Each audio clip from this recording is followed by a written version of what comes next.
Hello बच्चा party, क्या हाल चाल। कैसे हो आप सारे के सारे बच्चे। बहुत बहुत स्वागत है आप सभी लोगों का आपके अपने प्यारे से यूट्यूब चैनल के ऊपर जिसका नाम है फिजिक्स मैन। और अगर आप सारे के सारे बच्चे नीट की तैयारी कर रहे हो, जेईई मेंस की तैयारी कर रहे हो और फिजिक्स के अंदर जो कन्वेंशनल अप्रोच है उससे आपकी जो मेन प्रॉब्लम है वो सॉल्व नहीं हो रही, कि सर फिजिक्स समझ में तो आ जाती है, काफ़ी अच्छे टीचर्स हैं, लेकिन हमसे खुद से न्यूमेरिकल्स नहीं हो पाते, तो एक अलग अप्रोच की आपको रिक्वायरमेंट है। और उसी अप्रोच के अंदर एक नॉन कन्वेंशनल मेथड के अंदर मैं आपको पढ़ा रहा हूं यहाँ पर फिजिक्स। तो आप इन लेक्चर्स का जो सीक्वेंस के अंदर मैं इस यूट्यूब चैनल के ऊपर डाल रहा हूँ फायदा उठा सकते हो। और इसी सिलसिले में हम लोग आज शुरू करने वाले हैं काइनेमेटिक्स पार्ट 2, यानी कि मोशन इन प्लेन, जो हमारा चैप्टर नंबर 4 है उसका लेक्चर नंबर 5। तो लेक्चर नंबर 4 में हम लोगों ने एक्सप्लोर किया था कि जो रिलेटिव मोशन है, वैसे तो मोशन हमेशा ही रिलेटिव होती है, हमेशा ही मोशन किसी ऑब्जर्वर के रिस्पेक्ट में ऑब्जर्व करी जाती है, लेकिन जो रिलेटिव मोशन की ट्रिक मैंने आपको बताई थी लास्ट लेक्चर के अंदर, देखना अगर आपने नहीं देखा, वो हमें कब यूज करनी होती है, जब आप मल्टीपल ऑब्जेक्ट्स को मूव करते हुए देखते हो और परेशान हो जाते हो। तो उस कंडीशन में आप क्या करते हो, खुद को फ्रेम ऑफ रेफरेंस ना रखते हुए किसी एक ऑब्जेक्ट को ही फ्रेम ऑफ रेफरेंस बना देते हो, ताकि थोड़ी सी प्रॉब्लम आसान हो जाए। तो इसके मैंने आपको एग्जांपल्स बताए थे और कुछ क्वेश्चंस मैंने आप लोगों को होमवर्क के लिए भी दिए थे। मैं उम्मीद करता हूं कि आप बच्चों ने होमवर्क किया होगा, क्योंकि देखो असली मजा तभी है कि जब आप खुद से क्वेश्चन सॉल्व करो। मैं तो करवा दूंगा आपको। तो सबसे पहले तो अपन होमवर्क क्वेश्चन सॉल्व करेंगे और उसके बाद में आज हम रिलेटिव मोशन, उस दिन तो हमने जो रेक्टिलीनियर मोशन है, स्ट्रेट लाइन के अंदर जो मोशन होती है, ठीक है, उसके बारे में देखा था कि उसमें रिलेटिव मोशन की ट्रिक कैसे यूज की जाए। अभी आप मेरे साथ में होमवर्क क्वेश्चन करोगे तो आपको और अच्छे से थोड़ा सा एहसास हो जाएगा इस चीज का। लेकिन क्या जो रिलेटिव मोशन का कॉन्सेप्ट है उसको 2 डायमेंशनल मेथड या 3 डायमेंशनल जो मोशन है उसमें भी अप्लाई किया जा सकता है क्या, ये आप लोग जानना चाहोगे। तो ये मैं आपको बताऊंगा। हम बात करेंगे कुछ स्पेसिफिक प्रॉब्लम्स के बारे में, जैसे मूविंग मैन इन रेन, या फिर रिवर क्रॉसिंग प्रॉब्लम्स हो गई, या फिर कंडीशन फॉर कॉलिजन हो गई। इन सब के बारे में हम लोग बात करेंगे। देखो बेसिक कंडीशन अभी भी हमारी वही रहेगी कि हमें समहाउ मल्टीपल चीजें मूव करती हुई नजर आएंगी। अब वो स्ट्रेट लाइन के अंदर मूव करें या फिर एक प्लेन के अंदर मूव करें, कोई फर्क नहीं पड़ता। अगर मल्टीपल चीजें मूव करती हुई नजर आती हैं, तो जो ट्रिक मैंने आपको बताई है किसी एक ऑब्जेक्ट को ऑब्जर्वर बनाने की, वो आपको यूज करनी है, आपका काम चल जाएगा। देखना आप लोग इन प्रॉब्लम्स को जब आप मेरे साथ में सॉल्व करोगे। आज से पहले आपको हवा बना के बताया गया था इनको कि देखो ये तो भगवान जाने क्या पूछ रहे हैं, और आज के बाद में आपकी सबसे फेवरेट प्रॉब्लम्स बन जाएगी कि काश इनके ऊपर बेस्ड क्वेश्चन एग्जाम के अंदर आ जाए, मैं पलक झपकते ही इस क्वेश्चन को सॉल्व कर दूंगा। तो ये हमारा आज का एजेंडा रहेगा।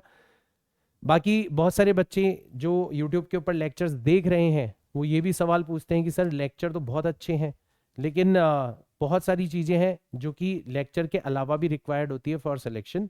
तो जैसे डीपीपीज हो गई, जैसे बहुत सारे स्पेशल लेक्चर हो गए जो कि सिर्फ आप तभी समझ सकते हो जब आप डीपीपीज सॉल्व करोगे। तो वो स्पेशल लेक्चर हो गए, डीपीपीज हो गई, डीपीपीज का सोल्यूशन हो गया। मेरे से पर्सनली कनेक्ट करने की अगर आपको जरूरत महसूस होती है, लाइव मेंटोरशिप की जरूरत महसूस होती है, this is what we need for selection. ये सारी की सारी चीजें चाहिए होती है सिलेक्शन के लिए। हाँ, बेसिक अंडरस्टैंडिंग अगर आपको चाहिए, आप किसी और प्लेटफॉर्म पे पढ़ रहे हो, आपको चीजें समझ में नहीं आ रही, डेफिनेटली आपको मेरे जो लेक्चर्स में यूट्यूब के ऊपर डाल रहा हूँ वो सफिशियंट है। बट सिलेक्शन अगर आपको चाहिए मेरे साथ में, तो आपको फिर मेरा पूरा मेथड यूज करना पड़ेगा। और उनमें से सिर्फ लेक्चर्स मैं यूट्यूब के ऊपर दे सकता हूँ, बाकी सब चीजें तो मुझे इधर उधर देनी पड़ेगी। तो मैंने एक बढ़िया सोल्यूशन निकाला है, मैंने खुद ने अपनी एक वेबसाइट बनाई है छोटी सी प्यारी सी, www.physicsman.in। और इस वेबसाइट के ऊपर मैंने बहुत प्यार से, बहुत प्यारे तरीके से अरेंज किया है मेरे पूरे के पूरे कंटेंट को। तो आप एक बार जरूर इस वेबसाइट को चेकआउट करना अगर आप सिलेक्शन पाना चाहते हो मेरे साथ में ट्रेवल करते हुए, मेरे साथ में इस जर्नी पर चलते हुए, then this website will help you. ठीक है, तो इसके बारे में भी एक बार बताना जरूरी है, क्योंकि हर बार कुछ नए बच्चे हमारे इन लेक्चर्स तक पहुंचते हैं। ठीक है, चलो। तो ये कुछ क्वेश्चंस मैंने एनसीईआरटी के क्वेश्चंस थे, मैंने आपको बताया था एनसीईआरटी को कम मत आंकना। मैं बार बार एनसीईआरटी का रेफरेंस देता रहता हूं मेरे लेक्चर्स के अंदर, मैं बताता रहता हूं कि एनसीईआरटी जो है वो एक खजाना है, उसकी हर एक लाइन जो है वो अपने आप में एक क्वेश्चन के फॉर्मेट के अंदर पूछी जा सकती है। मैं बार बार आपको बताता हूं। इसी तरीके से एनसीईआरटी के बहुत सारे क्वेश्चंस है जो कि आपको कहीं ना कहीं नीट के अंदर या जेईई मेंस के अंदर पूछे जा सकते हैं, और अब ये ट्रेंड बढ़ता जा रहा है। जैसे ये वाला क्वेश्चन देखो, बड़ा ब्यूटीफुल सा क्वेश्चन है। एक जेट एयरप्लेन है travelling at the speed of 500 kilometre per our. तो मान लो ये हमारा जेट एयरप्लेन है, ठीक है। ये ठीक है, मैं एग्जैक्ट ड्राइंग तो नहीं बनाता, आपको पता ही है मेरी ड्राइंग्स के अंदर बॉक्सेस बहुत ज्यादा होते हैं। तो ये हमारा जेट है, ठीक है, और ये 500 किलोमीटर पर आवर की स्पीड से मूव कर रहा है। तो ये इधर की तरफ मूव कर रहा है, मान लो कितनी स्पीड से, 500 किलोमीटर पर आवर की स्पीड से मूव कर रहा है। ठीक है सर, बहुत बढ़िया। और यहां से जो गैसेस निकल रही है, यहां से जो गैसेस निकल रही है, ठीक है, यहां से जो गैसेस निकल रही है, ठीक है, उसके बारे में क्या कह रखा है, ejects its products of combustion, मतलब जो गैसेस निकल रही है at the speed of 1500 kilometre per hour relative to the jet. अभी ये जो तुम डायग्राम बना रहे हो, ये किसके रिस्पेक्ट में बना रहे हो, ये तो बाय डिफॉल्ट तुम ग्राउंड के रिस्पेक्ट में बना रहे हो कि तुम इसको देख रहे हो। तो तुम्हें जेट इधर की तरफ जाता हुआ नजर आ रहा है और तुम्हें गैसेस जो है वो पीछे की तरफ मूव होती हुई नजर आ रही है, बट कितनी स्पीड से मूव होती हुई नजर आ रही है वो तुम्हें नहीं पता, वो तुम्हें क्वेश्चन में पूछा गया है, ठीक है, कि गैसेस की जो स्पीड है वो तुम्हारे रेस्पेक्ट में ग्राउंड फ्रेम ऑफ रेफरेंस में कितनी है, वो तुमसे पूछा गया है। हाँ, तुमको दे क्या रखा है, ये हो गई वेलोसिटी ऑफ जेट, ये हो गई वेलोसिटी ऑफ जेट, और ये वेलोसिटी ऑफ गैस आपको फाइंड आउट करनी है। तुम्हें क्या दे रखा है, तुम्हें दे रखा है velocity of gases with respect to jet. तो मैंने आपको एक फॉर्मूला बताया था कि अगर आपको velocity of gases with respect to jet निकालना है, ठीक है, और वेक्टर फॉर्म में हमेशा यूज किया करो इस फॉर्मूले को, तो इसको आप इस तरीके से लिख सकते हो, velocity of gases minus velocity of jet, इस तरीके से आप लिख सकते हो, ठीक है। आपको जेट के रिस्पेक्ट में निकालनी है गैसेस की स्पीड। या फिर जो तरीका मैंने बताया था कि सर जेट इस डायरेक्शन में जा रहा है, हमें इसके रिलेटिव मोशन को ऑब्जर्व करना है, तो इसको हमें क्या करना पड़ेगा, रेस्ट पर लाना पड़ेगा, इसको हमें रेस्ट पर लाना पड़ेगा। तो रेस्ट पर लाने के लिए अपोजिट डायरेक्शन में वेलोसिटी लगानी पड़ेगी। वो वाला तरीका भी आप लोग यूज कर सकते हो। मैं पहले ये वाला मेथड बता देता हूं, डायरेक्ट फॉर्मुला बेस्ड क्वेश्चन है, ठीक है ना। तो अब देखो, velocity of gases with respect to jet हमें कितना दे रखा है, 1500 किलोमीटर पर आवर। तो ये हो गया हमारा 1500 किलोमीटर पर आवर, और ये जेट के अपोजिट डायरेक्शन में, जेट के अपोजिट डायरेक्शन में, जेट के रिस्पेक्ट में भी गैसेस जो है पीछे की तरफ निकल रही है। तो अगर मैं यूज करूं तो माइनस आई कैप या प्लस आई कैप डायरेक्शन के अंदर हो गया, प्लस आई कैप, प्लस आई कैप, मतलब जेट जो है वो माइनस आई कैप में जा रहा है, तो गैसेस जो है वो इसके रेस्पेक्ट में पीछे की तरफ आ रही है प्लस आई कैप डायरेक्शन में। वेलोसिटी ऑफ गैसेस ये हमें फाइंड आउट करनी है कितनी होगी, ठीक है, हमें नहीं पता। और वेलोसिटी ऑफ जेट कितनी हो गई, minus 500 times I cap, direction देख रहे हो ना, ये 500 है नेगेटिव आई डायरेक्शन में, माइनस माइनस प्लस हो गया, इसको आप उधर ले जाओगे तो वेलोसिटी ऑफ गैसेस कितना आ जाएगा आपका, सीधा सीधा 1500 आई कैप माइनस 500 आई कैप। तो निकालोगे तो वेलोसिटी ऑफ गैसेस की वैल्यू आ जाएगी, वेक्टर फॉर्म में आप निकाल रहे हो यहां पर, तो कितनी आ जाएगी, 1000 टाइम्स आई कैप आ जाएगी। मतलब इसका मैग्नीट्यूड कितना हो जाएगा, 1000 किलोमीटर पर आवर हो जाएगा। इस तरीके से आप कर सकते हो। तो जहां पर भी आपको डायरेक्शन वगैरह नहीं समझ में आ रही हो ना, वहां पर आप डायरेक्ट फॉर्मूला लगा सकते हो, कोई दिक्कत नहीं है। बाकी एक मेथड ये भी था कि हमें जेट को रेस्ट पर लाना है, तो हम जेट के ऊपर अपोजिट डायरेक्शन में एक स्पीड अप्लाई करेंगे, कितनी, 500। तो 500 इधर, 500 अपोजिट, कुल मिला के स्पीड कितनी होगी, 0। और जो काम हमने यहां पर किया है वो काम हम यहां पर करेंगे। तो यहां पर भी मैंने 500 अप्लाई कर दिया, ठीक है, यहां पर भी मैंने 500 अप्लाई कर दिया। तो अब कुल मिला के जो स्पीड हो गई वो हो गई आपकी वीजी प्लस 500 जेट के रिस्पेक्ट में। और तुम्हें क्वेश्चन में कितनी दे रखी है, तुम्हें क्वेश्चन में दे रखी है 1500। तो यहां से वीजी की वैल्यू निकालोगे तो ये भी कितनी आ जाएगी, ये भी आपकी 1000 किलोमीटर पर आवर आ जाएगी। आप ये वाला मेथड भी यूज कर सकते हो जो ट्रिक मैंने आपको बताई है, ठीक है। दोनों तरीके से आप इस क्वेश्चन को सॉल्व कर सकते हो। चलो एक और क्वेश्चन देखते हैं अपन। ये क्वेश्चन में मैंने होमवर्क के लिए दिया था। दो ट्रेन है ए और बी जिनकी लेंथ आपको 400 मीटर दे रखी है, moving on two parallel tracks with a uniform speed 72 kilometre per hour in the same direction with A ahead of B. तो ये आपकी पहली ट्रेन हो गई, फर्स्ट ट्रेन हो गई है आपकी, ठीक है। इसकी लेंथ आपको कितनी दे रखी है, इसकी लेंथ आपको दे रखी है 400 मीटर।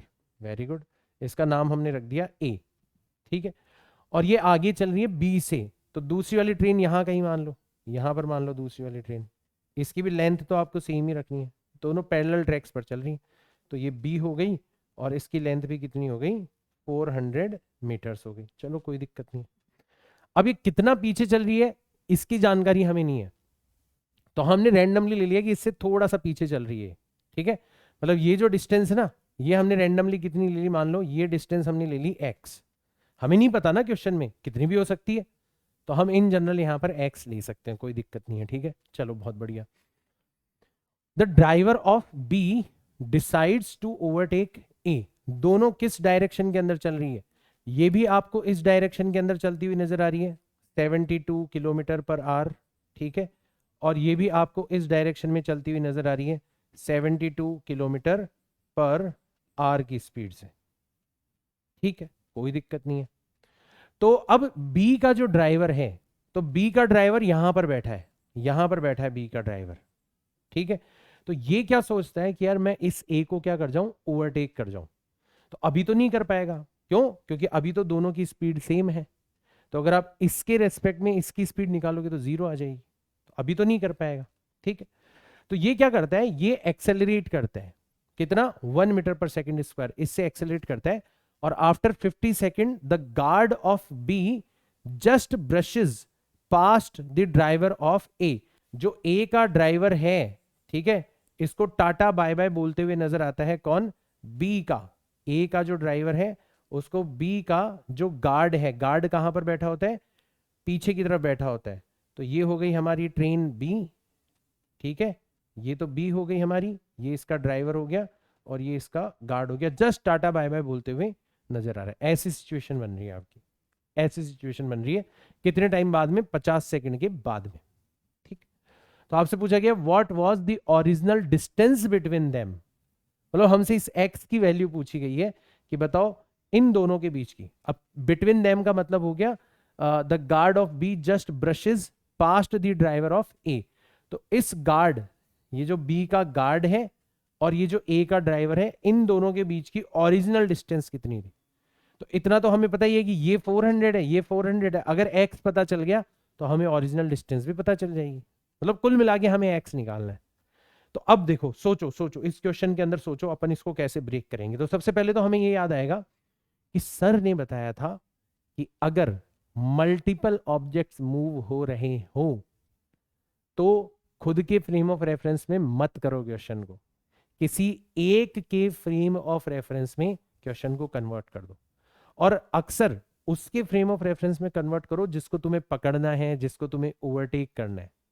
तो यहां पर हमने देखा कि यार ये वाली ट्रेन भी चल रही है और ये वाली ट्रेन भी चल रही है, दोनों चल रही है, मतलब सर की कंडीशन पूरी हो रही है। सर के कहे अनुसार हमें किसी एक ट्रेन को रेस्ट पर लाना है, एक ट्रेन के रिस्पेक्ट में मोशन को ऑब्जर्व करना है। और सर ने ये भी बताया था अक्सर किसको रेस्ट पर लाया जाता है, जिसको तुम्हें ओवरटेक करना है, जिसको तुम्हें कैच करना है। अभी तक के सारे क्वेश्चंस में ऐसा ही है। चलो, तो हमें ए को ओवरटेक करना है, तो हम क्या करते हैं, हम सिचुएशन को ए के रिस्पेक्ट में कन्वर्ट कर देते हैं। तो ए के रिस्पेक्ट में कैसे कन्वर्ट करेंगे, तो जो ए की स्पीड है, ठीक है, हम उतनी ही स्पीड अपोजिट डायरेक्शन के अंदर लगा देंगे, हम उतनी की उतनी स्पीड जो है वो अपोजिट डायरेक्शन के अंदर लगा देंगे। तो कुल मिला के ए की स्पीड कितनी हो गई, 0। फिर ये का ये जो वेक्टर है ये हम इसके ऊपर भी लगा देंगे, ये का ये वेक्टर इसके ऊपर भी लगा देंगे, तो इसकी स्पीड भी कितनी हो जाएगी, 0 हो जाएगी। दोनों की स्पीड 0 हो गई। लेकिन एक अंतर है, आपके ए के पास में कोई एक्सेलरेशन नहीं है बी के पास में एक्सेलरेशन है, कितना, 1 मीटर पर सेकेंड स्क्वायर।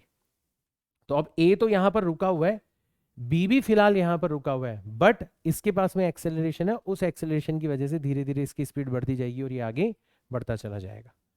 तो ये चीज हमने यहां पर नोटिस करी।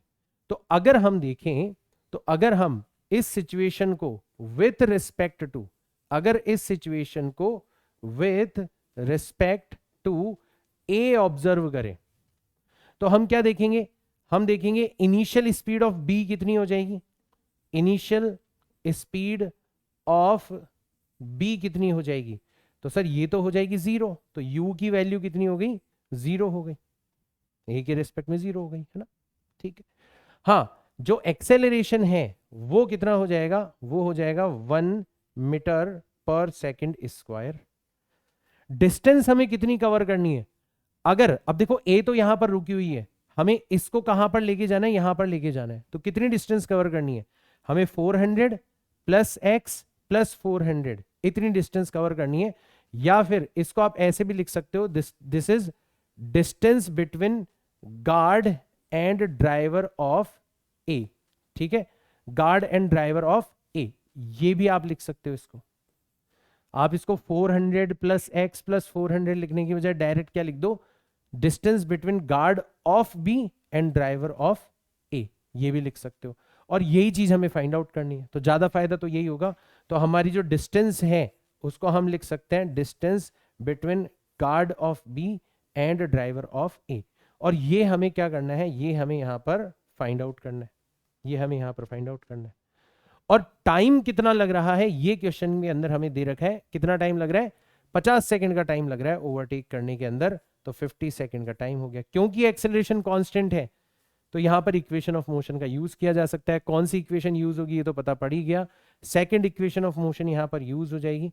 तो सेकंड इक्वेशन का आप यहां पर यूज करोगे तो आप देखोगे डिस्टेंस जो कि आपको फाइंड आउट करनी है between guard of B and driver of A, ये किसके इक्वल हो जाएगी, u multiplied by t that is 0 and half into acceleration that is 1 metre पर second square multiplied by time का स्क्वायर। और टाइम का स्क्वायर कितना हो गया आपका, 50 का स्क्वायर हो गया आपका 2500। तो अल्टीमेटली आपका आंसर आ जाएगा 1250 मीटर, 1250 मीटर। इतनी आपकी डिस्टेंस रही होगी किस किस के बीच में, बी के गार्ड और ए के ड्राइवर के बीच में, जो कि आपको क्वेश्चन के अंदर पूछा गया था। तो क्वेश्चन जब पढ़ा शुरू में तो बड़ा कॉम्प्लिकेटेड लग रहा था कि यार ए भी चल रही है बी भी चल रही है, पता नहीं कौन, अजीब सा था। लेकिन जैसे ही आपने ए को रेस्ट पर लाए तो आपने देखा यार क्वेश्चन बहुत आसान हो गया। तो सिंपल इक्वेशन ऑफ मोशन का क्वेश्चन बन गया।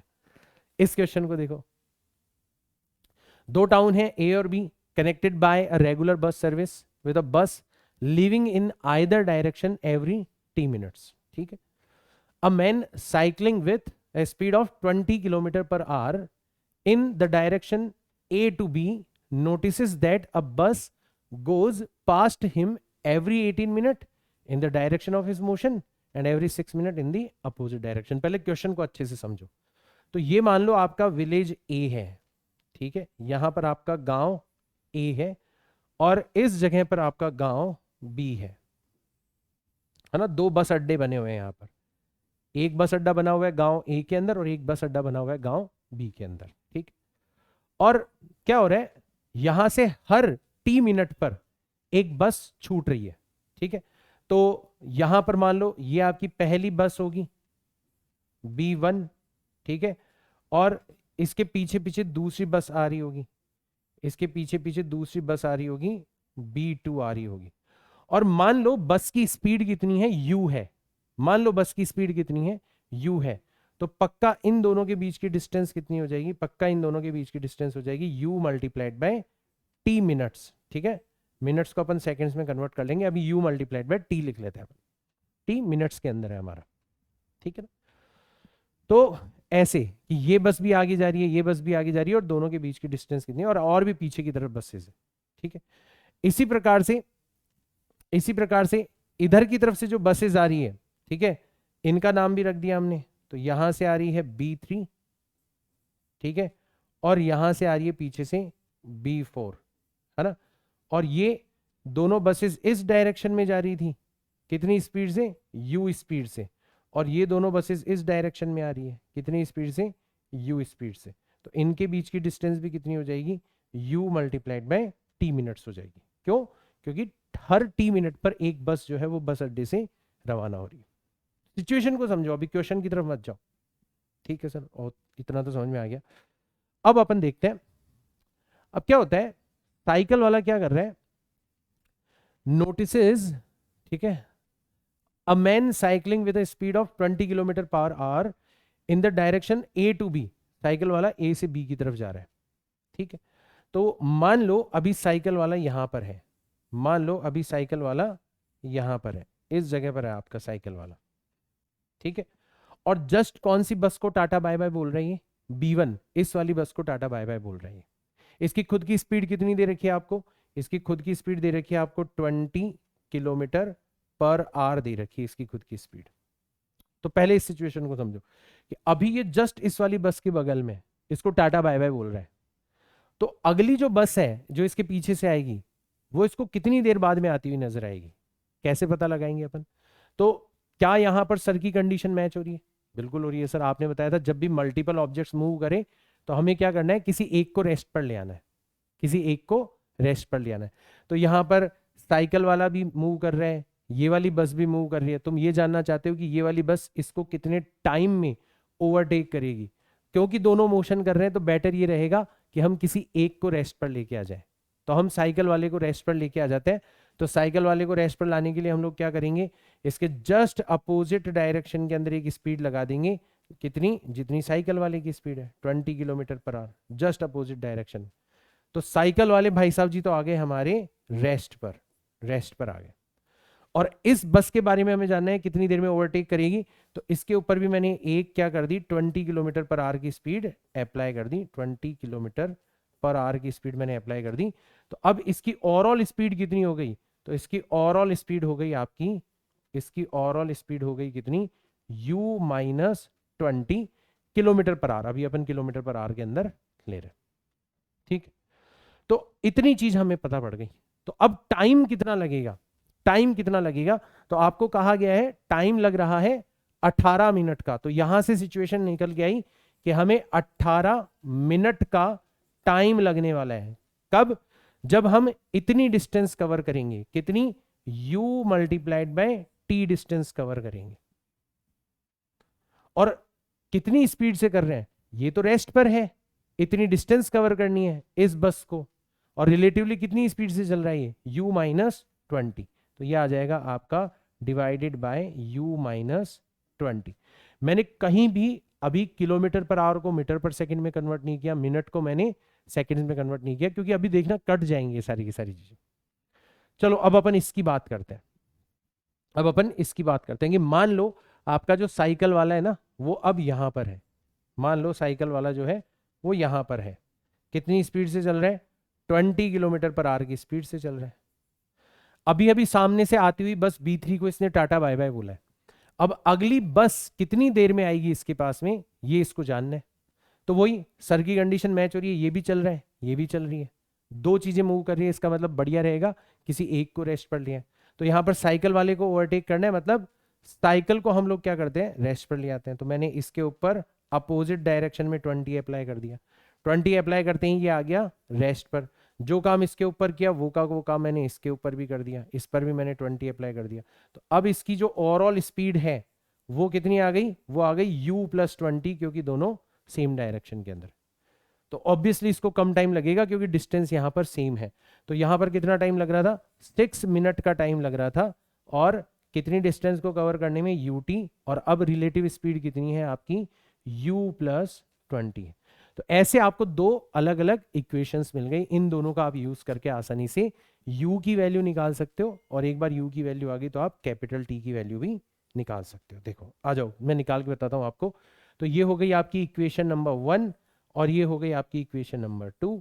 तो आपने क्या करा, सबसे पहले आपने इक्वेशन नंबर 1 को इक्वेशन नंबर 2 से क्या कर दिया, डिवाइड कर दिया। ये किया आपने सबसे पहले। चलो तो 18 से 6 को डिवाइड करोगे तो कितना बचेगा, 3 बचेगा। मिनट से मिनट कट जाएगा, इसलिए हमने यूनिट्स को कन्वर्ट नहीं किया था। और यहां पे यूटी से यूटी कट जाएगा, ठीक है, ये नीचे रह जाएगा और ये ऊपर चला जाएगा। तो ये हो जाएगा u प्लस 20 और डिवाइडेड बाय u माइनस 20। अब क्योंकि 20 किलोमीटर पर आवर में तो u भी हमारा किलोमीटर पर आवर में आएगा। तो ये आ जाएगा आपका 3 times u minus 60 is equal to u plus 20। तो यहाँ पे 3u माइनस u करेंगे तो 2u बचेगा और 60 उधर चला जाएगा तो 80 बचेगा। तो u की वैल्यू आ जाएगी आपकी 40 किलोमीटर पर आवर। एक तो चीज हमें ये पता चल गई कि u जो है वो कितना आ जाएगा, 40 किलोमीटर पर आवर आ जाएगा। और अब u की वैल्यू किसी भी एक जगह रख लो, यहां पर रख लो, ठीक है, यहां पर रखते हैं। तो ये हो गया 18 मिनट, ठीक है। u की वैल्यू मैंने कितनी रख ली, किलोमीटर पर आवर के अंदर 40 मल्टीप्लाइड t, तो t हमें मिनट्स के अंदर ही निकालना, तो अपने आप ही मिनट्स के अंदर आंसर आ जाएगा, इसलिए मैंने यूनिट को कन्वर्ट नहीं किया।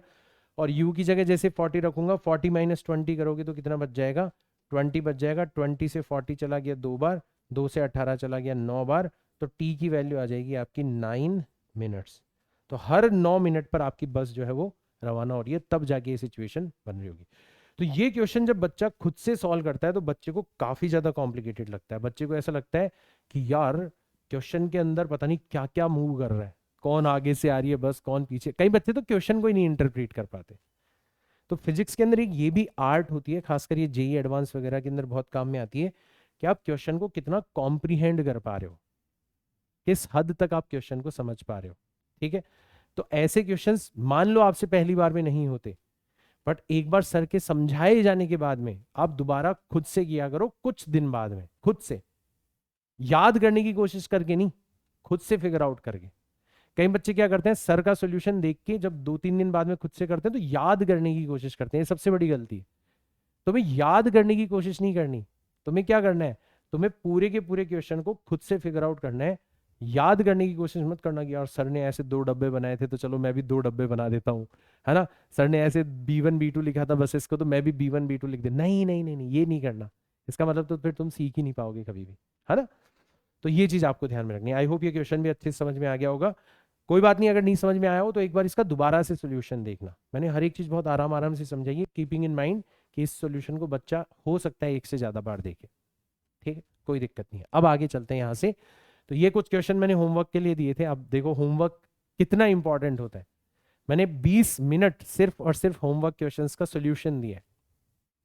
बच्चों को लगता है कि यार यूट्यूब के ऊपर जो लेक्चर्स हैं वो सफिशिएंट है, बिल्कुल सफिशिएंट अंडरस्टैंडिंग के लिए, लेकिन इस तरीके का जो डिस्कशन होता है ना, जब मैं होमवर्क क्वेश्चन देता हूँ उनका, अभी तो खैर मैंने यूट्यूब के लेक्चर में ही जानबूझ के ऐड किया है ताकि बच्चों तक इन्फॉर्मेशन पहुंचे कि ये होता है होमवर्क का मतलब, कि सर जब होमवर्क देते हैं तो सर का जो मेन मकसद होता है वो होता है क्वेश्चन को एक्सप्लोर करवाना बच्चों के द्वारा, और जब उसका सोल्यूशन मिलता है तो बच्चों को बहुत फायदा होता है, ठीक है।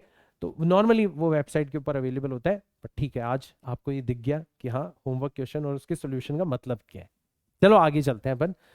अब अपन बात करते हैं कि सर ये तो अभी तक जितनी भी रिलेटिव मोशन हो रही थी वो सब एक स्ट्रेट लाइन के अंदर हो रही थी, अभी तक जितनी भी आपने एग्जाम्पल करवाए, बट क्या आपका जो ये मेथड है कि जब मल्टीपल ऑब्जेक्ट्स मूव करें किसी एक को रेस्ट पर ले आओ, उसके रेस्पेक्ट में आप मोशन को ऑब्जर्व करने लग जाओ, क्या ये 2 डायमेंशनल मोशन के लिए भी एप्लीकेबल है, 3 डायमेंशनल मोशन के लिए भी एप्लीकेबल है? बिल्कुल एप्लीकेबल है। ये खुशखबरी है आप लोगों के लिए, मतलब नया कुछ भी नहीं सीखना आपको, बस नई प्रॉब्लम के अंदर आपको इसको अप्लाई करना है। जैसे एक बहुत ही कॉमन प्रॉब्लम है जिसको अपन कहते हैं मैन रनिंग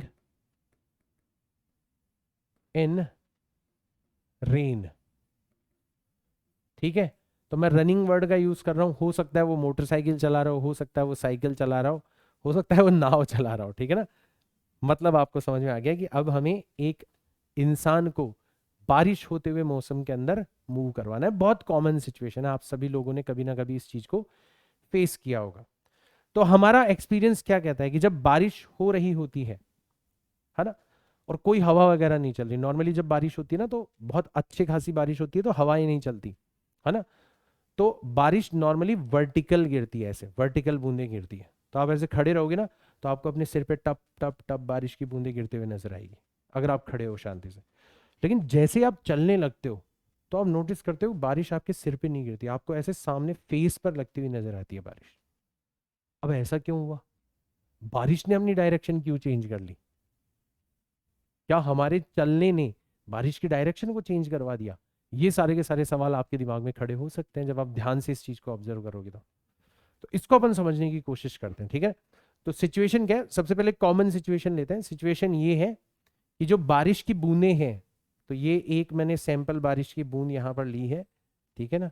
तो ये जो बारिश की बूंद है, अक्सर बारिश की बूंद जो है वो वर्टिकल डायरेक्शन के अंदर, अक्सर वर्टिकल डायरेक्शन के अंदर गिरती हुई नजर आती है। चलो भाई, वर्टिकल डायरेक्शन के अंदर ये गिर रही है, तो कोई अगर स्टेशनरी फ्रेम ऑफ रेफरेंस से इसको ऑब्जर्व करेगा तो ये आपको बारिश जो है, तो मैंने इसको लिख दिया वेलोसिटी ऑफ रेन, ये आपको वर्टिकल नजर आएगी। वॉट जो भी इसकी वैल्यू दे रखी होगी आपको वर्टिकल नजर आएगी। ठीक है सर, बहुत बढ़िया, बहुत अच्छी चीज बताई आपने। ठीक है, और यहां पर आपका ग्राउंड है, मान लो ये आपका ग्राउंड है, और यहां पर एक आदमी जो है वो क्या कर रहा है, वो तो ये जो आदमी है, ठीक है, ये इस ग्राउंड के ऊपर दौड़ रहा है। ये क्या कर रहा है, इस ग्राउंड के ऊपर दौड़ रहा है। कितनी स्पीड से दौड़ रहा है ये, तो ये यहां पर कितनी स्पीड से दौड़ रहा है, तो इसको अपने ने लिख लिया velocity of man, velocity of man. ठीक है, इस तरीके से हमने लिख लिया। तो ये सिचुएशन है। तो सबसे पहले तो ये देखो कि क्या सर की कंडीशन मैच हो रही है। यहां पर सर ने क्या बोला था कि जब भी मल्टीपल चीजें मूव करती हो आपके फ्रेम ऑफ रेफरेंस में, तो आप रिलेटिव मोशन की ट्रिक को यूज करो। तो आपने देखा कि यार बारिश भी गिर रही है, आदमी भी चल रहा है, सर की कंडीशन यहां पर आ गई। तो अच्छा रहेगा हम किसी एक को रेस्ट पर लेके आ जाए। और अक्सर सवालों में पूछा भी यही जाता है कि बताओ आदमी के रिस्पेक्ट में बारिश की जो बूंद है वो किस एंगल पर गिरते हुए नजर आएगी। आपको पता है ना, सामने से आती है, तो देखना अभी आपको समझ में आएगा ऐसा क्यों होता है। तो सर की कंडीशन भी मैच हो रही है, और सवाल में भी पूछा जाता है कि हमें ग्राउंड फ्रेम ऑफ रेफरेंस में नहीं, आदमी के रिस्पेक्ट में जो भाग रहा है उसके रिस्पेक्ट में बताओ कि बारिश किस दिशा के अंदर गिर रही है।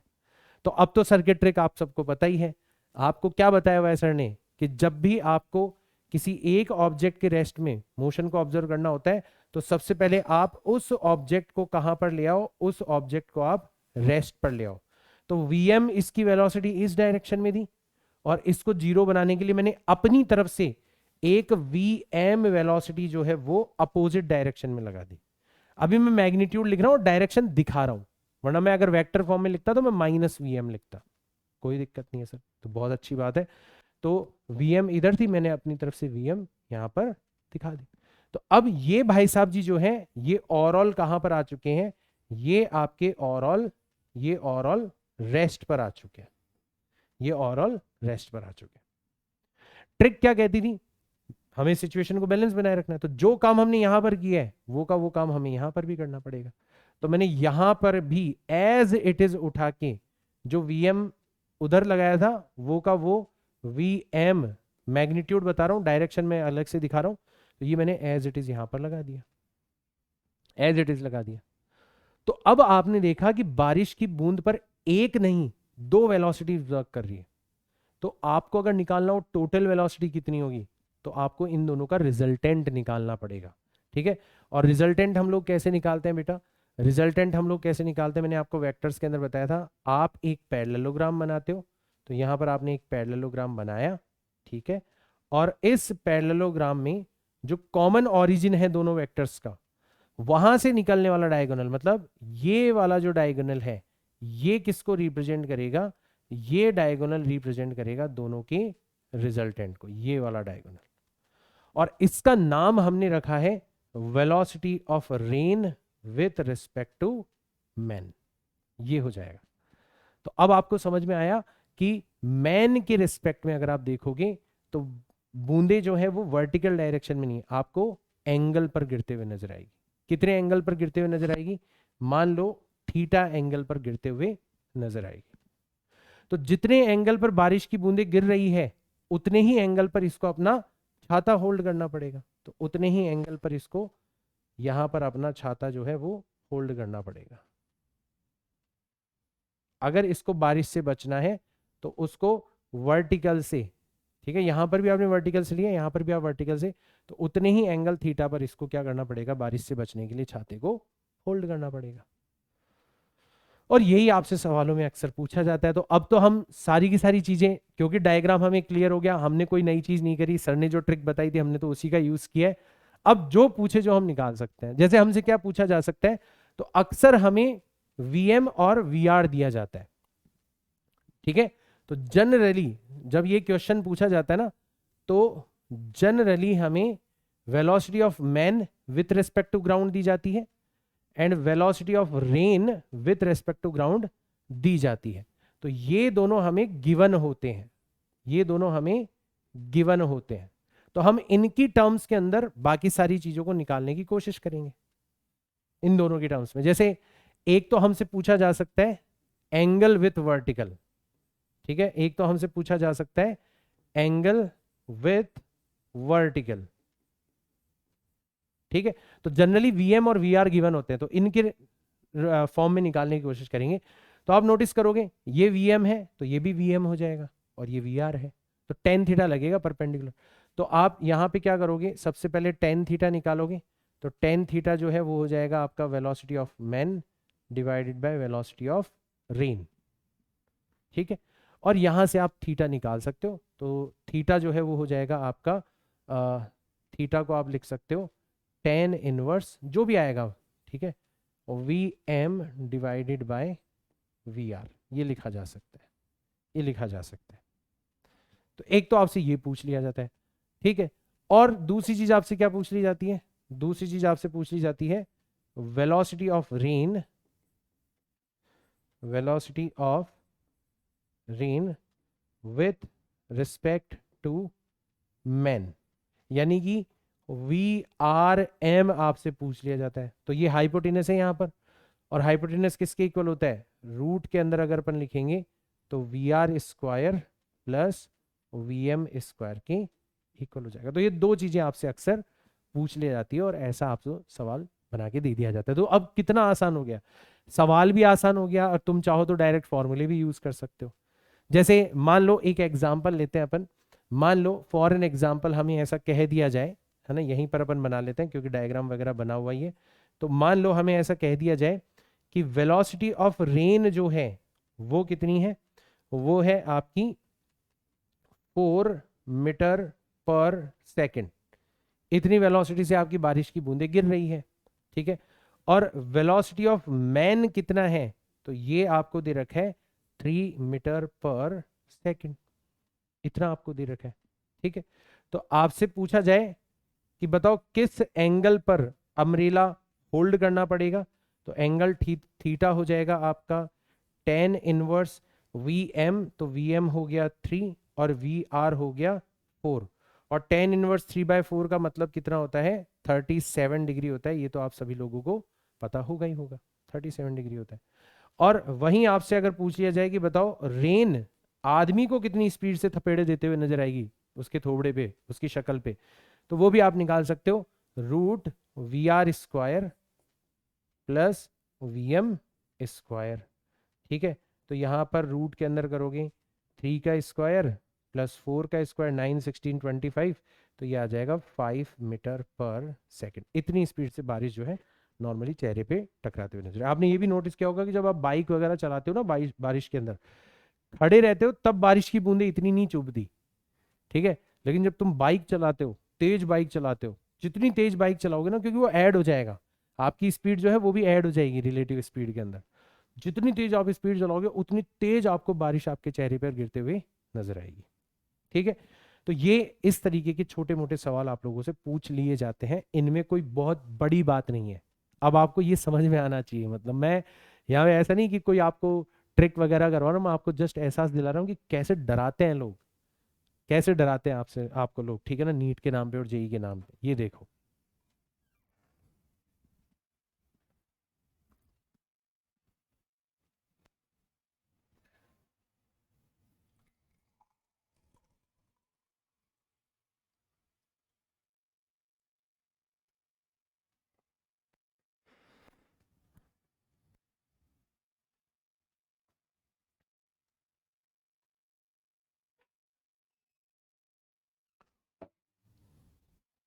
ठीक है, चलो इस क्वेश्चन को थोड़ा सा और इंटरेस्टिंग बनाते हैं, इस क्वेश्चन को थोड़ा सा और इंटरेस्टिंग बनाते हैं।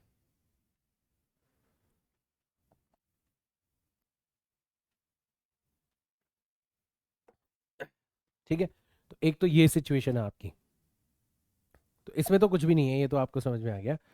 अब थोड़ा सा अपन सिचुएशन को और इंटरेस्टिंग बनाते हैं, आ जाओ। इसमें ऐसा कहा गया है, इस सिचुएशन में ऐसा कहा गया है कि जो बारिश है ना, जो बारिश है वो ऑलरेडी किसी एंगल पर है, ऑलरेडी किसी एंगल पर है। तो अब की बार बारिश की जो बूंदें हैं, ठीक है, वो ऑलरेडी किसी एंगल पर है। आप देखोगे तो वर्टिकल से, तो ये तो हो गई आपकी वर्टिकल डायरेक्शन, ठीक है। तो वर्टिकल से अब की बार आपकी जो बारिश की बूंदें हैं वो किसी डायरेक्शन के अंदर गिरते हुए, मान लो हवा वगैरह चल रही है, विंड चल रही है, ठीक है ना, हवा वगैरह चल रही है तो वो बारिश को बहा के ले जा रही है। तो अब की बार आपको कहा गया है कि जो बारिश है, वेलोसिटी ऑफ रेन, ठीक है, वो ऑलरेडी किसी एंगल के ऊपर है, ऑलरेडी किसी एंगल के ऊपर है। मान लो ये ऑलरेडी 37 डिग्री के एंगल के ऊपर बारिश की बूंदें आपको गिरती हुई नजर आ रही, ऐसा आपको कहा गया है। और बारिश की जो स्पीड है वो आपको दे रखी है कितनी, वो आपको दे रखी है 5 मीटर पर सेकेंड। ये आपको सिचुएशन में दे रखा है कि हवाएं चल रही है और हवाओं के चलने की वजह से जो बारिश की बूंदें हैं वो अब वर्टिकल ना गिर के ग्राउंड के फ्रेम ऑफ रेफरेंस में, मतलब कोई खड़ा खड़ा आदमी देख रहा है तो उसको भी एक एंगल पर गिरते हुए नजर आती है। ये भी होता है ना कई बार कि बारिश आपको एक एंगल पर गिरते हुए नजर आती है, ठीक है। तो ये सिचुएशन आपको दे रखी है। अब आपसे पूछा गया है कि बताओ, आपसे पूछा गया है कि बताओ यहां पर एक इंसान है, ठीक है, यहां पर एक इंसान है, ठीक है। इस इंसान को, अभी तो ये खड़ा है, ठीक है, अभी तो ये खड़ा है यहां पर, तो इसको बारिश कैसे गिरते हुए नजर आ रही है, वर्टिकल नहीं, एक एंगल पर गिरते हुए नजर आ रही है। अब ये नाराज हो गया, ये नाराज हो गया कि कैसे हिम्मत हुई बारिश की आके मेरे चेहरे के ऊपर टकराने की, इसको तो बस अपने सिर के ऊपर गिरवाने में ही मजा आता है बारिश को। तो अगर ये खड़ा रहेगा तब तो गड़बड़ हो जाएगी, तब तो बारिश इसको एंगल पर गिरते हुए नजर आएगी। आपसे पूछा गया है कि अगर मान लो इस इंसान को, बारिश को वापस से अपने सिर पर गिरवाना है, वर्टिकल गिरवाना है, तो इसको कितनी स्पीड से भागना पड़ेगा और किस डायरेक्शन के अंदर भागना पड़ेगा, ये आपसे पूछा गया है, ये आपसे पूछा गया है, ठीक है। तो अब देखो इस क्वेश्चन को अपन थोड़ा सिंपल देखते हैं कि मतलब हो क्या रहा है यहां पर। तो यहां पर हो ये रहा है कि जो ये जो बारिश है ना, ये आपको एक एंगल पर गिरते हुए नजर आ रही है। तो इसके दो कंपोनेंट्स हैं, अगर आप नोटिस करोगे तो एक कंपोनेंट जो है वो तो हो जाएगा आपका वर्टिकल कंपोनेंट, एक कंपोनेंट जो है वो तो हो जाएगा आपका वर्टिकल कंपोनेंट। और वर्टिकल कंपोनेंट कैसे निकालोगे, वी आर, एंगल है 37, तो वर्टिकल कंपोनेंट हो जाएगा आपका वी आर कॉस 37, ठीक है। वी आर की वैल्यू कितनी है, वी आर की वैल्यू है 5, कॉस 37 की वैल्यू कितनी होती है, तो ये होती है आपकी 4 डिवाइडेड बाय 5, 5 से 5 कैंसिल आउट हो गया, तो 4 मीटर पर second.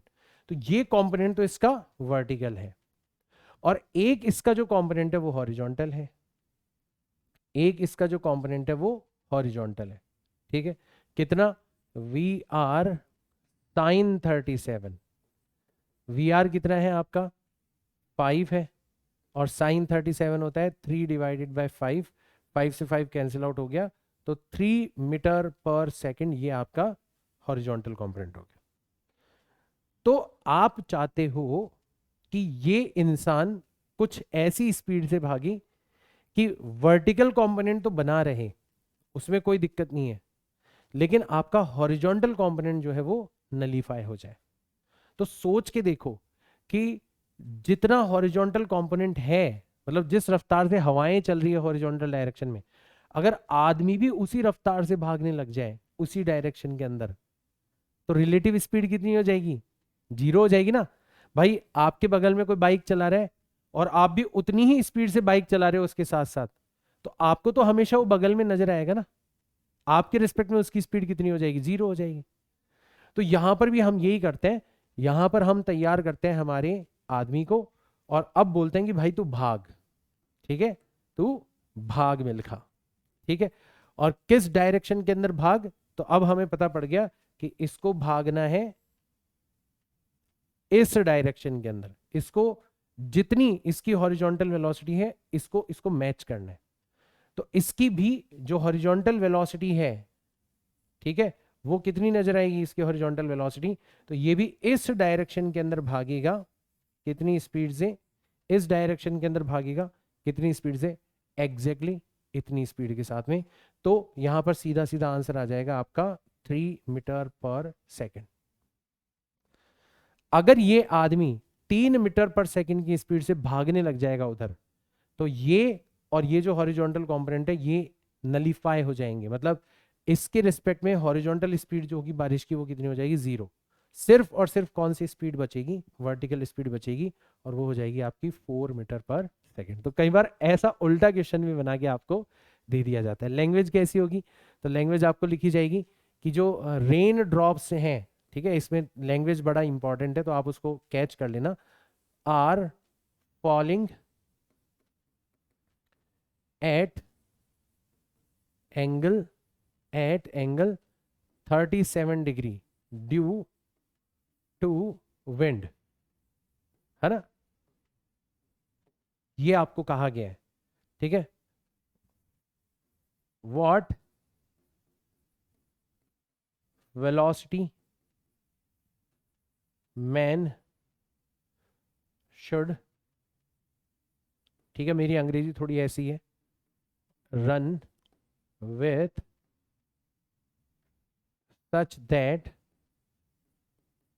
such that rain drops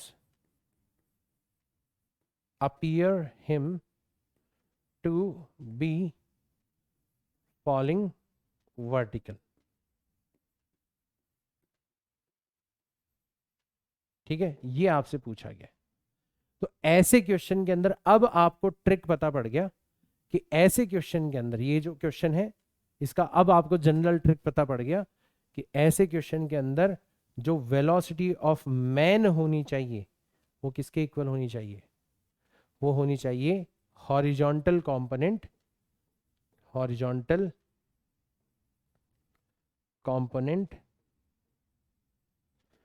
of velocity of rain. ये आपको पता पड़ गया, ये आपको पता पड़ गया। अब डायरेक्ट आप इसका यूज कर सकते हो। तो ऐसे क्वेश्चंस भी आप लोगों से पूछे जा सकते हैं। अब मुझे बताओ, आप कुछ भी है ऐसे क्वेश्चन के अंदर, कोई भी छोटी मोटी चीज आपको लग रही होगी यार ये तो प्रॉब्लम कर सकती है, कितना आसान है। मतलब आप यहाँ पे नोटिस करोगे कि ऐसा कुछ है ही नहीं जिसकी वजह से हमें प्रॉब्लम हो सकती हो। और सबसे बड़ी बात, नया कुछ नहीं कर रहे, अभी तक भी सर की जो ट्रिक थी वो काम आ रही है, वही काम आ रही है, यहां पर भी तो वही काम आई है भाई। यहां पर भी आपको क्या करना है, इसको 0 करना है। तो आपके मैन की जो स्पीड है वो अगर इसके बराबर हो गई तो आप रिलेटिव वेलोसिटी के लिए अपोजिट करोगे, सेम चीज यहां पर लगाओगे तो दोनों आपस में क्या हो जाएंगे, नलीफाई। भाई 3 को अपोजिट करोगे, यहां पर भी 3 का अपोजिट लगाओगे, 3 और 3 नलीफाई हो जाएंगे, सिर्फ वेलोसिटी कैसे रह जाएगी, वर्टिकल रह जाएगी। यही तो किया है हम लोगों ने, उसको थोड़ा और जनरल लैंग्वेज में सिखाने की कोशिश करी है मैंने। तो ये रेन वाली जो प्रॉब्लम्स हैं ये अब आपके लिए प्रॉब्लमेटिक नहीं होनी चाहिए, ये आपको यहां से समझ में आ गया होगा। अब इसके अलावा एक और तरीके की प्रॉब्लम है जिसके अंदर बच्चे घबरा जाते हैं, ठीक है। उसमें क्या होता है, बच्चों को रिवर क्रॉसिंग के बारे में पूछ लिया जाता है। अब वो भी बच्चों को बड़ा ऐसा लगता है कि भगवान जाने क्या ही पूछ रहे हैं, ठीक है ना। तो यहाँ पर रिवर क्रॉसिंग के बारे में अगर अपन बात करें, और इसमें तो रिलेटिव स्पीड का भी कोई लेना देना नहीं है, ठीक है, रिलेटिव स्पीड का भी कोई लेना देना नहीं है, बट अच्छी प्रॉब्लम्स बन जाती है यहां पर, अच्छी प्रॉब्लम्स बन जाती है क्योंकि सिनेरियो बहुत सारे। तो सबसे पहले जनरल कंडीशन लेते हैं अपन, ठीक है। जनरल कंडीशन अपन लेते हैं कि एक नदी है, तो ये हो गई आपकी नदी, ठीक है। तो नॉर्मली 2 चीजें दी जाती है नदी के बारे में, एक तो दे दी जाती है नदी की चौड़ाई, तो एक तो हमें दे दी गई है नदी की चौड़ाई, तो यहां से ये विड्थ हमें दे दी गई है, ठीक है, कितनी, डी ले ली हमने, तो नदी की चौड़ाई हमें दे दी गई है। और एक हमें दे दिया गया जाता है कि नदी का जो पानी है वो कितनी स्पीड से चल रहा है, तो यहां पर velocity of river with respect to ground दे दी जाती है। भाई जमीन पर अगर कोई खड़े खड़े देख रहा है तो पानी उसको किस डायरेक्शन के अंदर और कितनी स्पीड से बहता हुआ नजर आएगा। ठीक है, तो ये आपका पानी जो है वो यहाँ पर बह रहा है, तो मैंने बीच में बताने की बजाय यहाँ पर बता दी। ठीक है, तो इस रफ्तार से आपका पानी बह रहा है। तो अब आप सोच के देखो कि अगर कोई इस पानी के अंदर जंप करेगा, ठीक है, जैसे मान लो अभी मैं इस कमरे के अंदर खड़ा हूं, अगर ये पूरा का पूरा कमरा भी चल रहा हो तो कमरे की स्पीड भी तो ऐड हो जाएगी ना मेरे ऊपर, होगी या नहीं होगी? अगर मान लो मैं किसी नाव के अंदर हूं और नाव चल रही है तो नाव की स्पीड भी तो ऐड हो जाएगी। ठीक है, तो यहां पर भी ऐसा ही होगा कि जब भी कोई स्विमर इस नदी के अंदर तैरने के लिए जंप करेगा तो उसकी खुद की स्पीड तो होगी होगी, उसकी खुद की वेलोसिटी तो होगी होगी, साथ ही साथ में जो नदी की वेलोसिटी है वो भी ऐड हो जाएगी। क्यों?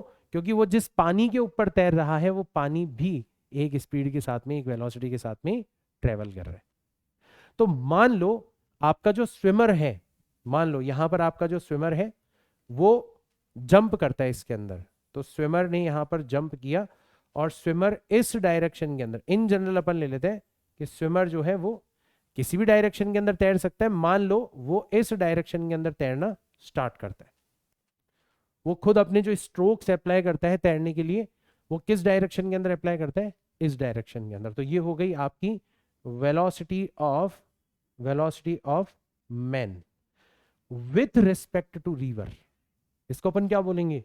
Velocity of man with respect to river. कि अगर आपका पानी शांत होता, अगर आपका पानी शांत होता, रिवर की वेलोसिटी 0 होती, तो आपको स्विमर किस डायरेक्शन में जाता हुआ नजर आता? इस डायरेक्शन में। तो रिवर की वेलोसिटी को 0 बना के बात कर रहे हैं अपन।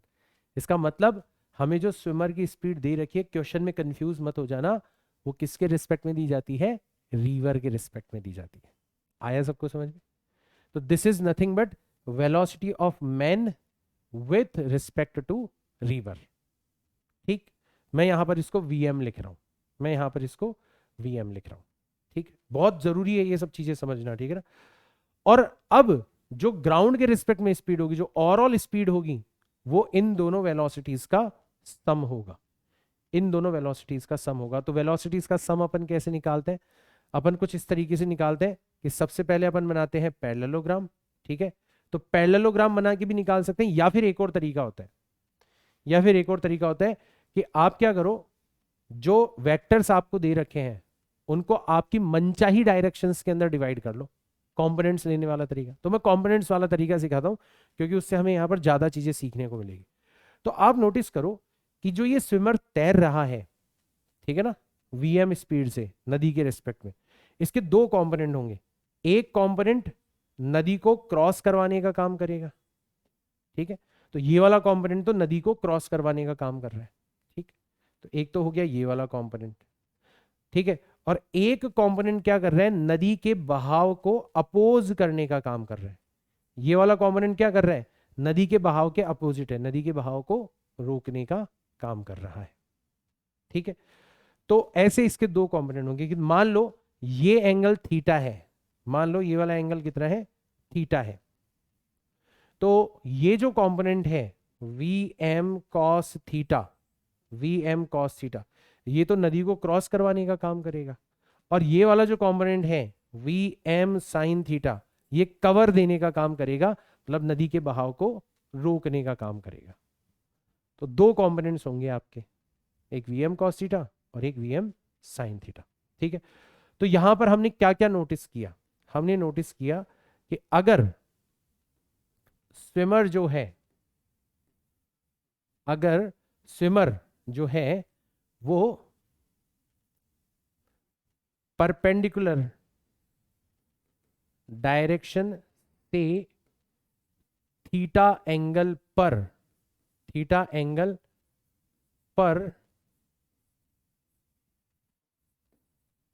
स्विम करता हो, ठीक है, अगर ऐसी सिचुएशन बन रही हो कि जो स्विमर है, जो तैराक है, वो नदी के बहाव की परपेंडिकुलर डायरेक्शन से थीटा एंगल पर स्विम कर रहा है, तो हमने क्या क्या नोटिस किया कि इसके दो कंपोनेंट होंगे, ठीक है ना, ठीक है, कंपोनेंट क्रॉसिंग रिवर, रिवर को क्रॉस करवाने का काम कौन सा कंपोनेंट कर रहा होगा? ऑब्वियसली ये वाला कंपोनेंट कर रहा होगा। तो ये हो जाएगा आपका वी एम कॉस थीटा, और component opposing river flow, river flow को अपोज या सपोर्ट करने का काम कौन सा कर रहा होगा? आपका वी एम साइन थीटा। ये वाला कंपोनेंट जो है ये रिवर फ्लो को क्या कर रहा है? यहाँ पर अपोज कर रहा है। ये रिवर फ्लो को यहाँ पर क्या कर रहा है? अपोज कर रहा है। ऐसे दो कंपोनेंट होंगे। तो अब देखो आपसे सवाल क्या क्या पूछे जा सकते हैं। जनरल कंडीशन देख रहे हैं अभी अपन यहाँ पे स्पेसिफिक कंडीशन की बात नहीं कर रहे। सवाल आप लोगों से क्या क्या पूछे जा सकते हैं? तो सवाल नंबर 1 जो आपसे यहाँ पर पूछा जा सकता है कि बताओ नदी को क्रॉस करने में टाइम कितना लगेगा? ठीक है, time to cross the river, नदी को क्रॉस करने में कितना टाइम लगेगा, ये आप लोगों से पूछा जा सकता है। तो बड़ी आसानी से निकाल सकते हो कि सर ये जो टाइम है, कितना डिस्टेंस हमें क्रॉस करना है, नदी की चौड़ाई, और क्रॉस करवाने का काम कौन सा कंपोनेंट कर रहा है? VM cos theta. तो कितना आसान हो गया, हम सीधा सीधा जो नदी की चौड़ाई है उसको डिवाइड कर देंगे किससे? वी एम कॉस थीटा से। ये हमारा इन जनरल टाइम हो जाएगा जिसके साथ हम नदी को क्रॉस कर सकते हैं। अब आप नोटिस करो, नदी की चौड़ाई कांस्टेंट है, और एक बार के लिए स्विमर जितनी मैक्सिमम स्पीड से तैर सकता है वो भी कांस्टेंट है, और वो अब इससे ज्यादा स्पीड से नहीं तैर सकता। तो सीधा सीधा टाइम किसके ऊपर डिपेंड कर रहे हैं? थीटा के ऊपर। तुम अलग अलग एंगल पर तैरोगे ना, तुम्हें अलग अलग टाइम लगेगा। तो आपसे पूछा जा सकता है यहां पर कि बताओ कंडीशन फॉर मिनिमम टाइम क्या है? बताओ कंडीशन फॉर मिनिमम टाइम क्या है? मिनिमम टाइम, कब आपको नदी को क्रॉस करने में कम से कम टाइम लगेगा? तो इसकी पूरी कहानी समझ में आ गई कि आपका टाइम जो है वो कब मिनिमम होगा। सोच के देखो, डी और वीएम तो कांस्टेंट है। जब आपका कॉस थीटा क्या हो जाए? जब कॉस थीटा क्या हो जाए? मैक्सिमम हो जाए, क्योंकि वो डिनोमिनेटर मैक्सिमम होता है, तो ओवरऑल फ्रैक्शन क्या हो जाता है? मिनिमम हो जाता है। और कॉस थीटा कब मैक्सिमम होता है? जब आपका थीटा कितना हो जाए? 0 डिग्री हो जाए। जब आपका थीटा कितना हो जाए? 0 डिग्री हो जाए। तो कंडीशन फॉर मिनिमम टाइम क्या हो गई? ये हो गई कि swim perpendicular to the river flow. ये आपकी कंडीशन हो गई अगर आपको कम से कम टाइम के अंदर तैरना है। तो अगर आपको नदी को कम से कम टाइम के अंदर क्रॉस करना है तो आपको क्या करना होगा? Swim perpendicular to the river flow. तुम्हें रिवर फ्लो के परपेंडिकुलर। थीटा 0 होने का मतलब क्या हो गया? थीटा 0 होने का मतलब है आप इसी डायरेक्शन के अंदर तैरने लग गए। इसी डायरेक्शन के मतलब नदी की फ्लो से आप परपेंडिकुलर तैरने लग गए, क्योंकि अपने थीटा परपेंडिकुलर डायरेक्शन से मेजर किया। तो ये चीज हमें समझ में आ गई। अच्छा, मिनिमम टाइम लगेगा कितना? ठीक है, मिनिमम टाइम लगेगा कितना वो भी अब हम निकाल सकते हैं। तो वो हो जाएगा आपका d डिवाइडेड बाय vm। क्यों? क्योंकि अब पूरी की पूरी वेलोसिटी किस डायरेक्शन में है? परपेंडिकुलर डायरेक्शन में। पूरा का पूरा vm जो है वो परपेंडिकुलर डायरेक्शन में। तो ये आपका मिनिमम टाइम हो गया। ये चीज आई सबको समझ में? बहुत अलग अलग तरीके से इसको पढ़ा दिया जाता है, बच्चों को कंफ्यूज कर दिया जाता है। अब आप यहां पर देखो, स्टेप बाय स्टेप आप खुद ही समझ पा रहे हो कि यार यहां पर हुआ क्या। हमने प्रूव कर दिया यहां पर कि अगर हमें नदी को मिनिमम टाइम के अंदर क्रॉस करना है तो नदी जा रही है इस डायरेक्शन के अंदर, ये हो गई नदी की स्पीड। नदी के रिस्पेक्ट में हम अपने स्ट्रोक्स अप्लाई कर रहे हैं परपेंडिकुलर डायरेक्शन के अंदर, तो ये हो गया vm। ठीक है, और अगर हम परपेंडिकुलर डायरेक्शन में जा रहे हैं तो जो पूरी की पूरी विड्थ है, ठीक है, उसको कवर करने का काम कर रहा है vm। तो टाइम कितना लगेगा आपका? d अपॉन vm लगेगा। d अपॉन vm लगेगा। और इस कंडीशन में जो आपकी ओवरऑल स्पीड होगी, इस कंडीशन में जो आपकी ओवरऑल स्पीड होगी वो इस तरीके से होगी, यहां पर होगी। तो ओवरऑल आप कहां पर पहुंचोगे? शुरुआत आपकी यहां से हुई थी, इनिशियल पॉइंट आपका ये था, यहां से आपने तैरना स्टार्ट किया था। आप तो परपेंडिकुलर तैर रहे थे बट नदी भी आपको बहा के ले जा रही थी। तो एंडिंग पॉइंट जो होगा वो आपका कहां पर होगा? यहां पर होगा।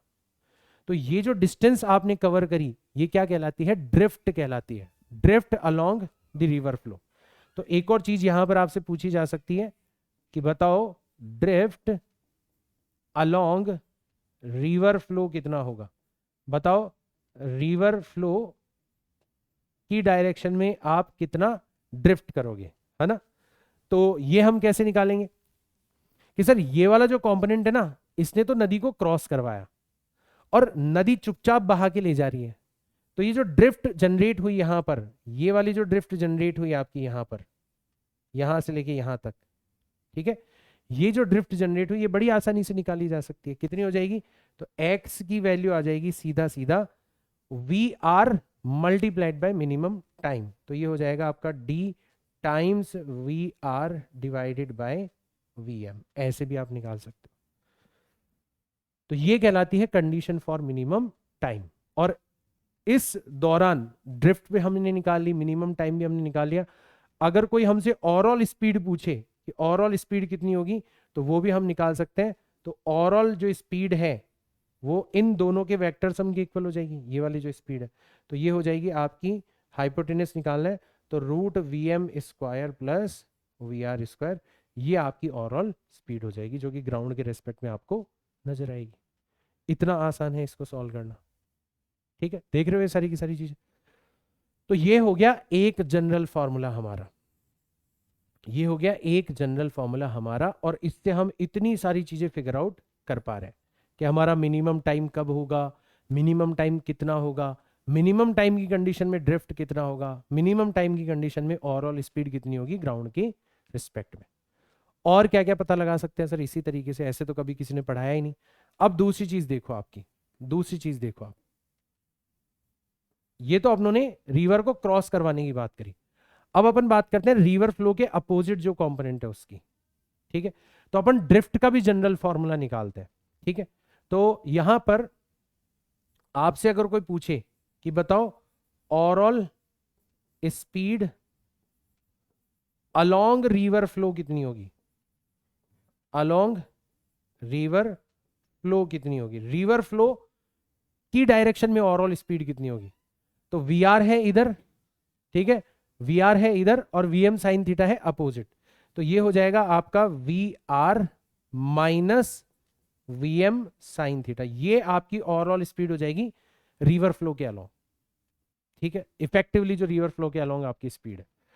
तो अब आपसे कोई पूछे कि बताओ अगर ड्रिफ्ट जीरो हो, वैसे तो पहले अपन ड्रिफ्ट का फॉर्मूला निकाल सकते हैं। ठीक है, तो पॉइंट नंबर 3 भी अपन निकाल सकते हैं कि ड्रिफ्ट अलोंग रिवर फ्लो कितना होगा, ड्रिफ्ट अलोंग रिवर फ्लो कितना होगा, इसका जनरल फॉर्मूला निकालते हैं अपन। General formula drift along river flow कितना होगा, तो देखो रिवर फ्लो के अलोंग वेलोसिटी कितनी है, इतनी, और टाइम कितना लग रहा है, D upon V M cos. तो हम सीधा सीधा क्या करेंगे, जो टाइम है D upon V M cos theta, इसको किससे मल्टीप्लाई कर देंगे, जो रिवर फ्लो के अलोंग वेलोसिटी है V R minus V M sine theta, इससे हम लोग क्या कर देंगे, मल्टीप्लाई कर देंगे। तो ये हमारा जनरल फॉर्मूला आ जाएगा किसका, ड्रिफ्ट का, जनरल फॉर्मूला आ जाएगा ड्रिफ्ट का। तो एक कंडीशन और आती है, कौन सी कंडीशन आती है, condition for minimum distance. Minimum distance का मतलब क्या है कि आप यहां से तैरना स्टार्ट करो और जस्ट सामने वाले पॉइंट पर पहुंच जाओ। ठीक है, तो इसको अपन बोलते हैं, इसको अपन बोलते हैं कंडीशन फॉर, इसको अपन बोलते हैं कंडीशन फॉर मिनिमम ड्रिफ्ट। ठीक है, तो इसको मैं ऐसे स्टार लगा के बता देता हूं, कंडीशन फॉर मिनिमम ड्रिफ्ट, और इसको मिनिमम डिस्टेंस अप्रोच भी बोला जाता है, इसको मिनिमम डिस्टेंस अप्रोच भी बोला जाता है, डिस्टेंस अप्रोच भी बोला जाता है। और मिनिमम ही क्यों, आप तो यहाँ पे लिखो जीरो ड्रिफ्ट, कि नदी के बहाव की डायरेक्शन में वो एक कदम भी नहीं बढ़ा, वो एक कदम भी नहीं बढ़ा, नदी उसको बहा के ले जा ही नहीं पाई अपनी डायरेक्शन में। तो ऐसा कब होगा, जब आपकी ड्रिफ्ट कितनी हो जाए, जीरो हो जाए, नदी के बहाव के अलॉन्ग जो ड्रिफ्ट हो रही है वो जीरो हो जाए, यानी कि ये वाली चीज जीरो हो जाए। और ये वाली चीज जीरो कब होगी, जब ये वाली चीज जीरो हो जाएगी, कि V R minus V M sine theta, ये कितना हो जाएगा आपका, जीरो हो जाएगा।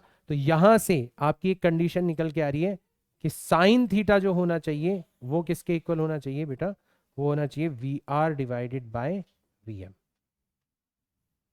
ठीक है, साइन थीटा जो है वो कितना होना चाहिए, वो होना चाहिए V R divided by V M. इतने एंगल के ऊपर हमें क्या करना है, उसको तैराना है। परपेंडिकुलर से ले रहे हैं अपन, ये एंगल ध्यान रखना, ये परपेंडिकुलर से ले रहे हैं।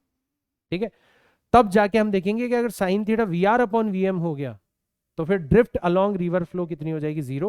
मतलब आप तैरना स्टार्ट करोगे यहां से और पहुंच जाओगे कहां पर, एग्जैक्टली इस वाले पॉइंट के ऊपर पहुंच जाओगे। तो ऐसे क्वेश्चंस आप लोगों से पूछे जा सकते हैं। तो अब इस अप्रोच का फायदा क्या हुआ कि हमारे पास में जनरल फॉर्मूला आ गया, ये हमारे पास में जनरल टाइम का फॉर्मूला आ गया।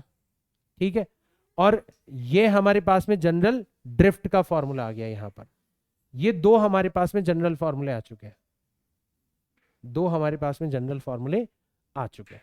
तो इसका फायदा क्या हुआ, इसका फायदा ये हुआ कि अब आपसे किसी भी कैटेगरी का क्वेश्चन पूछा जाए, इस सिंगल पेज पर उसका सॉल्यूशन है।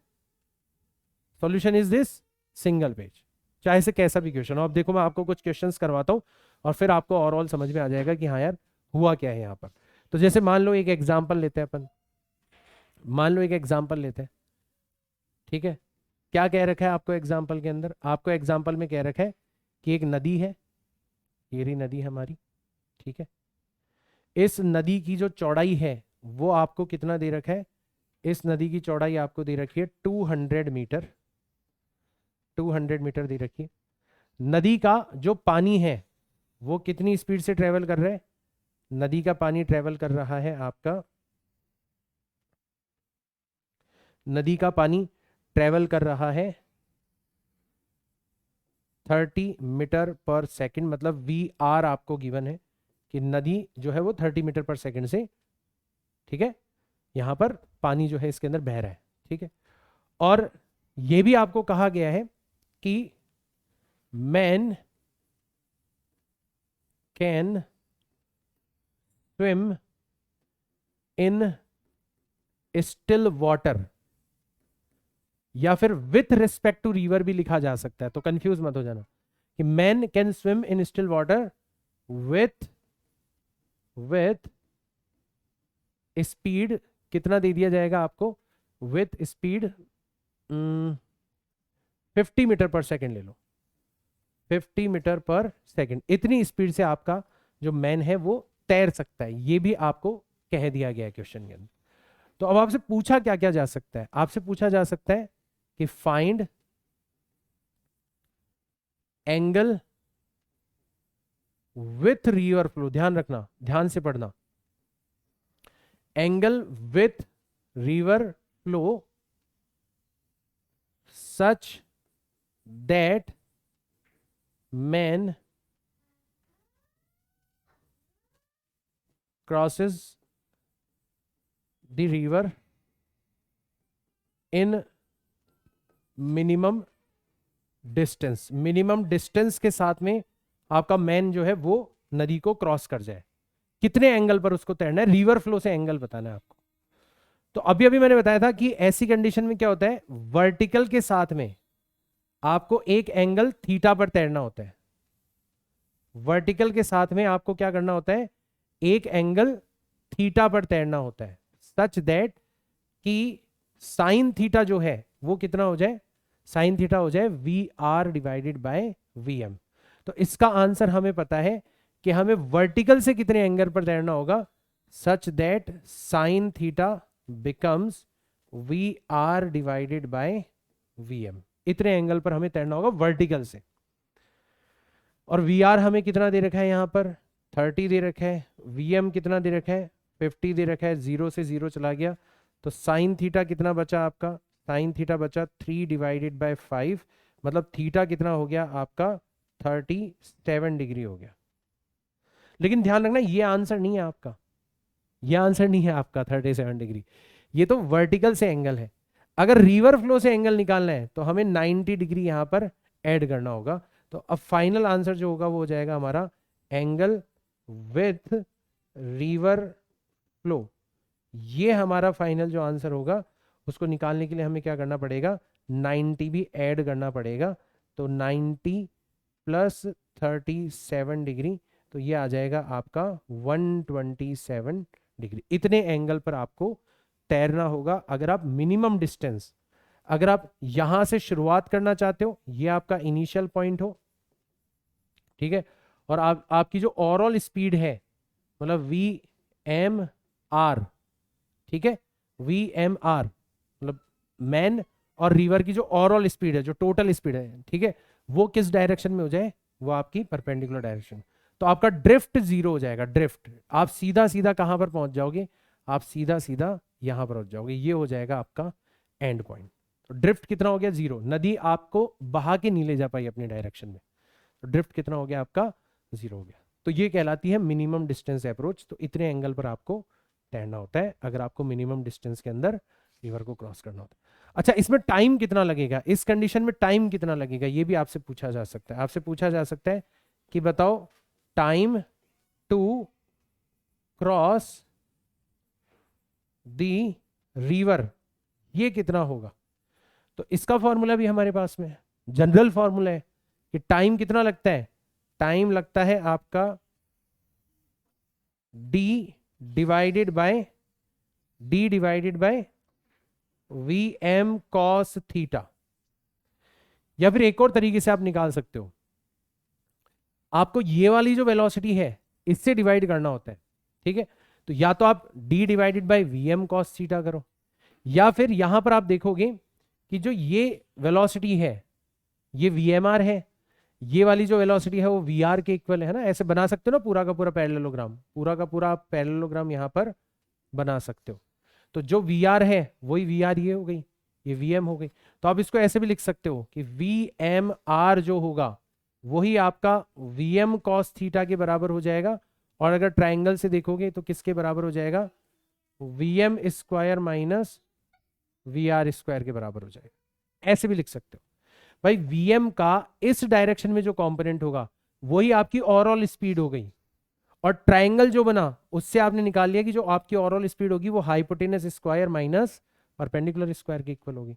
तो ऐसे भी आप लिख सकते हो, दोनों तरीके हैं। देखो आपके पास में साइन थीटा आ गया 3/5, थीटा आ गया 37, तो इससे भी निकाल सकते हो। एक तो डायरेक्ट आंसर ये इससे भी आ जाएगा कि डी आपको कितना दे रखा है 200, वीएम आपको कितना दे रखा है, वीएम आपको दे रखा है कितना, कहाँ है 50, और यहां पर आ गया आपका cos 37। cos 37 is nothing but cos 37 is nothing but 4/5। तो ये हो जाएगा आपका 200 divided by 50 multiplied by 4, divided by 5 चला जाएगा आपका ऊपर, 5 से ये 10 टाइम्स चला गया, इससे ये चला गया, इससे ये कैंसिल आउट हो गया। तो 5 सेकेंड्स का आपको टाइम लगेगा इस कंडीशन में। ये वाली जो कंडीशन है, इस कंडीशन में आपको 5 सेकेंड्स का टाइम लगेगा, 5 सेकेंड का आपको टाइम लगेगा, ठीक है। और अगर इसी कंडीशन में आपसे पूछा जाता कि बताओ मिनिमम कितने टाइम के अंदर आप क्रॉस कर सकते हो रिवर को, तो वो भी आप निकाल सकते थे, ठीक है ना। तो उसके लिए आपको फिर थीटा एंगल पर नहीं तैरना होता, उसके लिए आपको परपेंडिकुलर डायरेक्शन में तैरना होता, आपकी पूरी की पूरी स्पीड जो है वो परपेंडिकुलर डायरेक्शन में हो जाती। तो अगर कोई आपसे पूछता, अगर कोई आपसे पूछता कि बताओ मिनिमम टाइम कितना होगा, अगर कोई आपसे पूछता कि बताओ minimum time to cross the river, ठीक है, तो उस कंडीशन में जो मिनिमम टाइम आता वो हमें पता है, हमें डायरेक्ट डी को किससे डिवाइड करना होता है, वीएम से डिवाइड करना होता है, ठीक है, ये चीज हमें करनी होती है।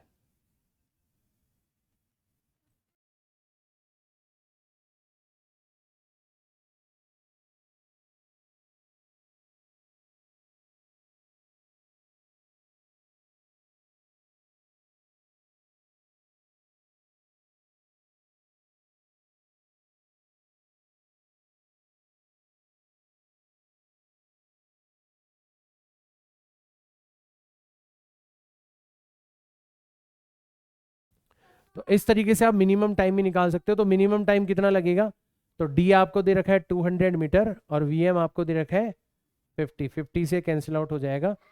4 सेकंड का मिनिमम, 4 सेकंड तो लगेंगे ही लगेंगे नदी को क्रॉस करने में।